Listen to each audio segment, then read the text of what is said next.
Tonight, removing unfair rental advantages. New legislation proposed to make rent bidding a thing of the past. And federal funding confusion at Gladstone Jail. Why almost $500,000 is being sent back to the government.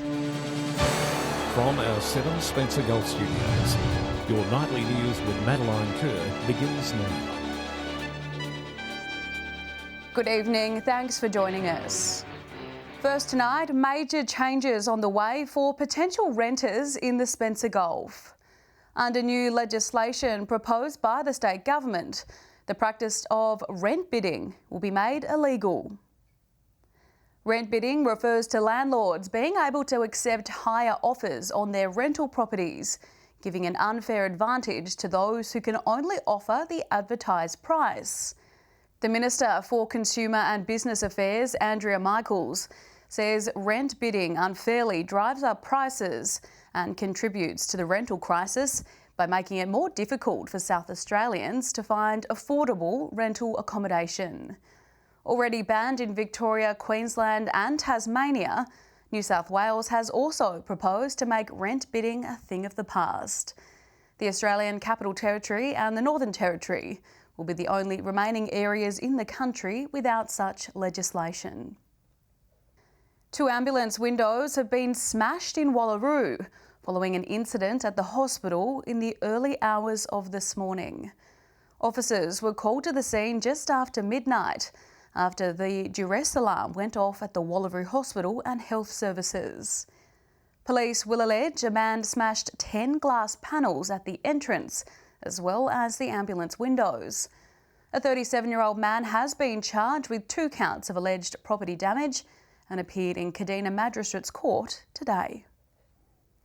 There are fears the iconic Gladstone Jail in the state's mid-north will be lost forever. In a brutal blow to the heritage-listed site, almost $500,000 in federal government funding will be sent back to the source. Annabelle Francis explains. Gladstone Jail is a hard site to miss, overlooking the small town of Gladstone. Its rich history has captivated the state, and now the hard work of caretakers and volunteers is going to waste. Very big site, a very big jail, and I think basically with the expansion of the agricultural areas in those times, they probably expected to have more business than what they actually did. The jail was temporarily closed in June last year due to lack of support, and since then the site has further deteriorated. This place has literally not had any maintenance or funds spent on it for decades now. There was hope when the community received $450,000 from the federal government as part of the Silver to Seaway project to restore the jail and open it to the public. The project was scheduled for completion at the end of 2022, but still no work has begun. Why can't the project start? And the short answer is that the Department of Environment and Water has not allowed the National Trust access to the site. The Department of Environment and Water advised the Gladstone community that the jail cannot hand over the site to the National Trust of South Australia because it's in such bad condition. They're just sitting back, and I can only imagine that they're just padding out for time until we get to June and the project can't proceed. Steve Schultz has gone as far as lodging a Freedom of Information request to the state government about what's happening behind the walls of the jail, but he's still waiting on a response. We'll have more on this developing story once we hear back from the Department of Environment and Water. Annabelle Francis, 7 Spencer Golf News. With the announcement that New South Wales is set to bring in cashless gaming by 2028, there are some concerns from local pubs and clubs. Those in charge are not opposed to cashless gaming, but believe that cash isn't redundant either. The way forward for gaming in New South Wales. When it is done properly, cashless gaming can work. It's going to be part of the future makeup of gaming. Everything's going cashless, but I believe cashless gaming needs to run alongside other options such as cash. Cash is still a legal tender. One of the biggest attractions of the proposal is the gambling limits. that we already do at the Musicians Club. We can already put limits in place for any of our members. So, I mean, that's one of the positive points of it. One of the negative sides to implementing the mandatory cashless gaming are the costs behind it. How will it run? How will it operate? How much will it cost each venue? And if that's the only form that someone can enjoy a flutter with, what will happen to our casual gamblers and the ones that only put a few bob in here and there? Money laundering seems to be at the top of the agenda when it comes to this reform. But the unfortunate reality is there are other ways to clean money made from crime. And things like luxury property, cars, cryptocurrency have all been mentioned by the Crime Commission as ways that these people launder money. As for if 2028 is achievable, there may be other factors that extend it past that deadline. I think the market will dictate the transition period, and I certainly don't believe we need a government pushing it onto people. Joshua Mercer, 7, Spencer Gulf News. With 1 month to go before round 1 of the AFL kicks off, Port Adelaide fans will be watching a local icon very closely. Connor Rosie's pre-season training has been a hard slog, but the 23-year-old says he's excited for a full tilt at the midfield. Reporter Daniel Pizarro has this exclusive report. For Port fans, there's a player everyone is talking about, Connor Rosie. She's launched that. That's out of here. The 23-year-old Port Augusta lad is performing strongly at pre-season with trial games underway this week. We're starting to taper off running a little bit, which is always a nice change. And it's pretty warm this time of the year. So really looking forward to getting back into some match play and some proper games soon. Rosie says his fitness and putting on mass and size is a major aspect of his current training, especially going up against opposition midfielders. Definitely something that I've been working on over the pre-season and also just trying to put on a bit of size as well to, combat those other bigger bodies that are in there. There's some pretty big guys in there. So, I guess getting a little bit bigger and fitter will definitely help me in the long run. Rosie has previously had to overcome COVID, problems with his feet and switching to the midfield, but he and the team have found their footing. Once we turned our form around as a team and I was able to move into the midfield a little bit more, obviously I would have a bit more impact. And I guess as the season went along, my confidence grew and my form just got better as the season went along. Rosie is also hopeful of seeing another fellow Port Augusta player on the field this season, St Kilda's Isaac Keeler. Yeah, it's always nice to come up against people that you known growing up or that come from a similar area. So, it'd be nice to bump into him, I'm sure, if not this year, then in the coming years for sure. Port Adelaide takes on Brisbane at Adelaide Oval on March 18th. Daniel Pizarro, 7 Spencer Gulf News. Still to come tonight, the Whyalla Readers and Writers Festival returning for another year. And Barunga West Council is calling for Narunga artists to help design and paint a brand new public art piece.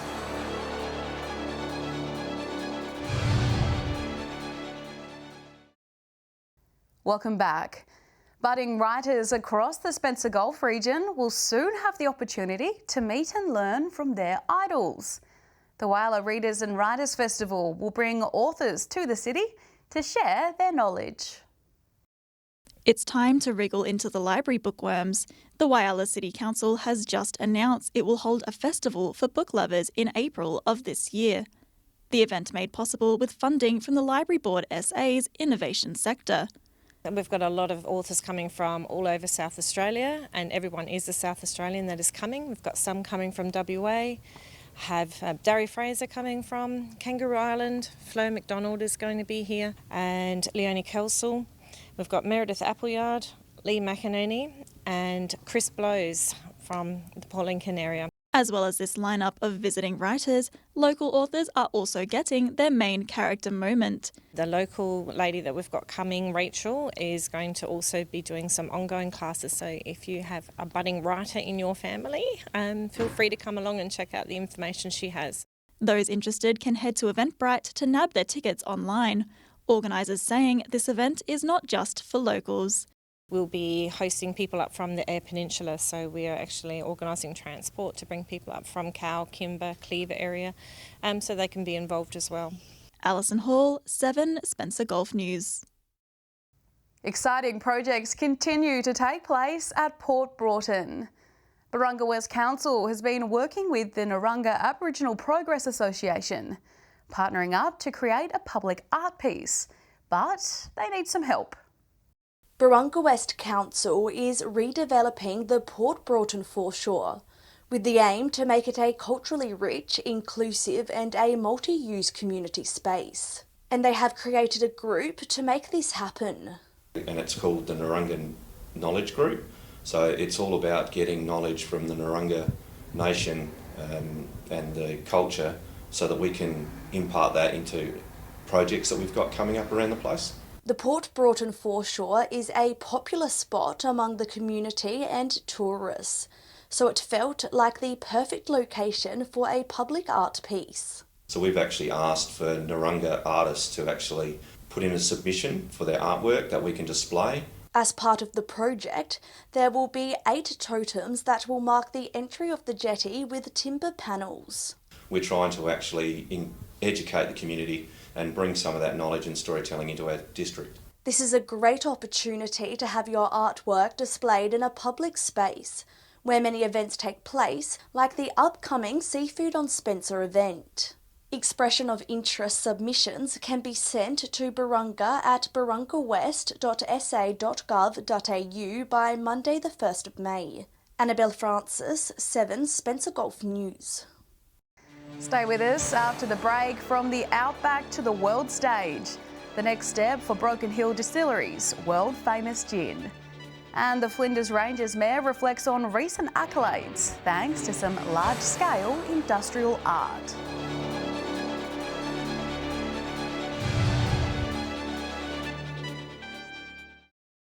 Welcome back. A woman has been arrested in Port Lincoln after police allegedly found stolen property inside her home. At about 8 a.m. yesterday, police arrested the 33-year-old local woman in relation to multiple alleged thefts. The property was searched and the items were seized for examination, identification, and are in the process of being returned to their rightful owners. The woman has been charged with multiple counts of alleged theft and was bailed to appear at the Port Lincoln Magistrates Court at the end of next month. The Broken Hill Distillery is ready to take on the world.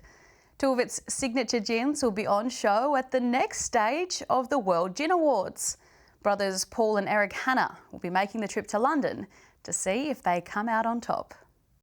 After being named Best in Country for their Outback Strength and Far West gins, the Outback Distillery is ready to go toe-to-toe with the best in the world, which they are over the moon about. It's been a ride, especially with the Outback Strength. Going through, we got our critique last year, so we played with it and got it better. So now, But a lot of fist pumping and yahooing and back slapping. Entering these awards is not always for the accolades. It's also about improving the product when the judges make their assessments. So for us, it's about can we improve what we have and then putting into those places where we get lucky enough to get some critique back and say, righto, let's push it up again, see if we can. Paul and his brother Eric, who run the distillery, which is attached to the Tidville Hotel, will be jetting over to London to be at the awards in person. Bit of a reward for us for the hard work and time that we've put into it. If we can't take the time out to celebrate and to be there, well, is it really worth doing it? Unfortunately, the awards won't be streamed online, so people will have to keep an eye on social media. I think as soon as if something does happen big over there, then Facebook will be the spot on our distillery page or the Tidville page, and we'll get the news out there. Be good to have them all celebrating back here as well. Cheers to potentially one of the best gins in the world. Joshua Mercer, 7 Spencer Golf News. The Mayor of the Flinders Ranges Council has thanked organisers of the Corn Silo Light Show after it took gold at the Australian Street Art Awards for Best Mega Mural. Ken Anderson says the light show is expanding Corn's tourism impact on the region as the town continues to expand offerings for visitors and locals. Corn's got a lot to offer. Corn, Hawker, the Flinders Ranges, the small towns like Craddock, they're fantastic places to visit. We've got plenty of things being developed, new businesses. The award comes as Corn prepares to host the upcoming Rock the Ranges Music Festival and celebrate 50 years of the Pitchy Ritchie Railway. Stay with us after the break. Up, down and in the middle. Our weekly Fuel Watch segment is next. And it will be a warm one tomorrow. We'll have the weather details with Alex Sykes.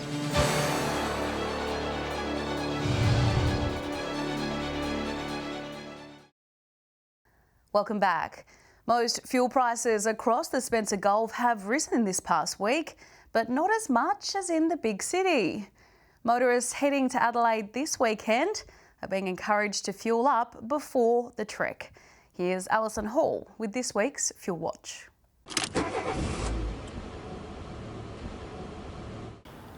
We're seeing a real mixed bag of unleaded prices this week, with communities on the Yorke Peninsula seeing prices drop while others rise.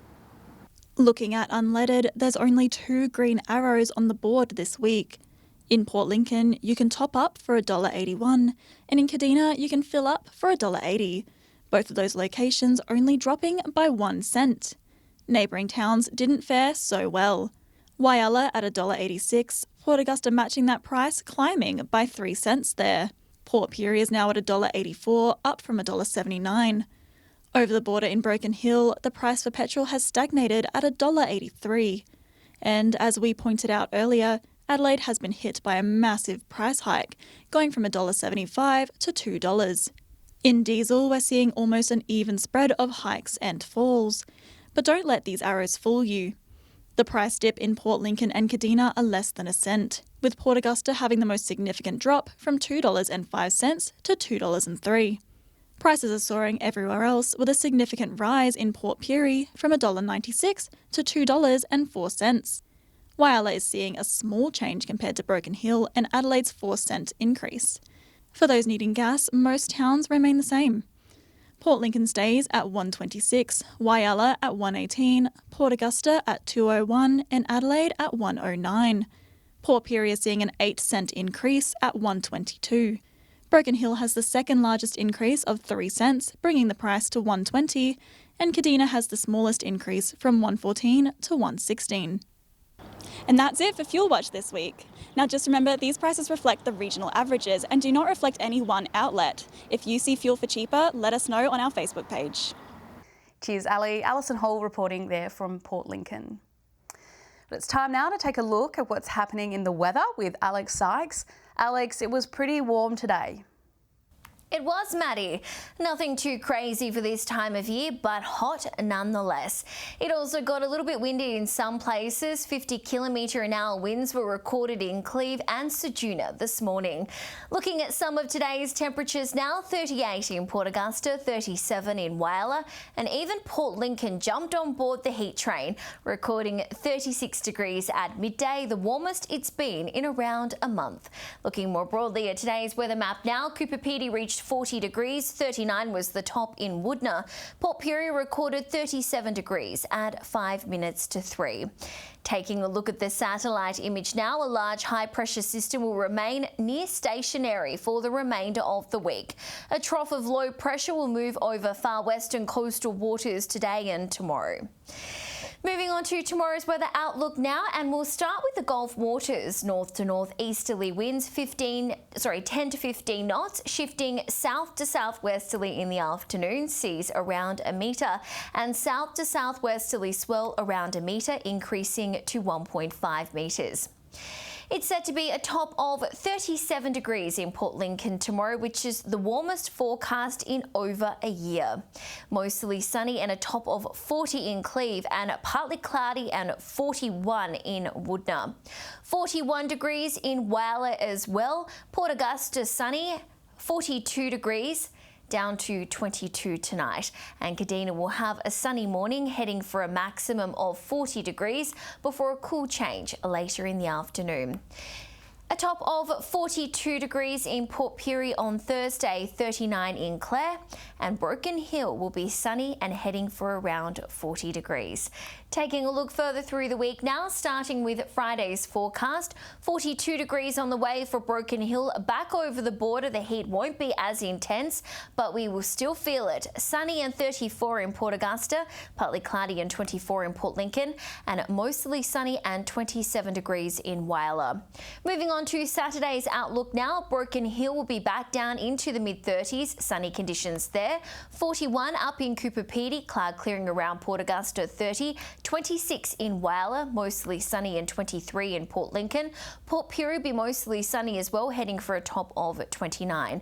And finally, taking a quick look at how Sunday is looking. Sunny conditions around the region. Temperature-wise, 37 in Port Augusta, between 14 and 35 in Port Pirie, 35 in Snowtown as well. Broken Hill heading for around 36 degrees. Sunny conditions with some winds about, tending south to southeasterly, up to 20 kilometres an hour, becoming light during the evening. And that's all the weather from me for tonight. I'll see you a little later with an update. It's back to you, Maddie. Thanks for that, Alex. And that's the local news this Wednesday. I'm Madeline Kerr. From all of us here, thanks for joining us. I'll have updates a little later, but until then, enjoy your evening. Good night.